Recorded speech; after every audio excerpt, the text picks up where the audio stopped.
Je ne suis évidemment aujourd'hui ni Beyoncé ni Naomi Campbell. Je suis néanmoins maître des requêtes au Conseil d'État. Je suis le pur produit de l'école républicaine. Contre-exemple des dogmes bourdivains de reproduction sociale. Cette république qui finalement vous a faite aujourd'hui, elle se meurt, c'est ça ? Ah oui, ça j'en suis totalement convaincue. En ce moment, vous avez souvent des débats sur l'école. Aujourd'hui, on consacre 67 milliards à l'éducation nationale. Et vous vous rendez compte qu'il y a 300 000 gamins qui sortent du système scolaire sans aucun diplôme. Vous avez un taux de chômage des jeunes qui va entre 20 et 40%.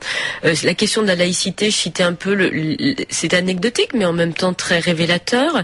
Quand vous voyez qu'on jette des mousses au chocolat parce qu'on se dit peut-être qu'il y a de la gélatine de porc et on anticipe des revendications communautaires, quand vous savez que dans certains hôpitaux, des hommes ne peuvent pas ausculter des femmes.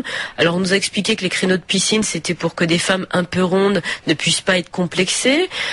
Quand je vois éventuellement, je cite souvent Charlie Hebdo, mais qui me font plutôt rire, Charb qui a 5 officiers de sécurité pour avoir dessiné une caricature du prophète, les fesses à l'air avec 3 poils sur le caillou. Enfin, je trouve que ça fait un peu trop.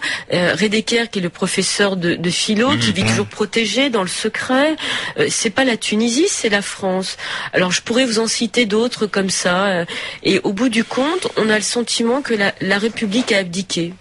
Et un dernier nom, Marine Le Pen. Marine Le Pen, elle a sans doute moins de talent que son père. Mais elle fait moins peur et on vote pour elle. Moi, je voterai jamais pour elle, je préfère mourir. Mais bon, chacun son point de vue. Hein. Moi, je la trouve... voilà, je peux pas. Moi, Le Pen, je peux pas. Donc, j'avoue, je préfère me jeter du 5e étage plutôt qu'un jour voter pour un parti extrémiste.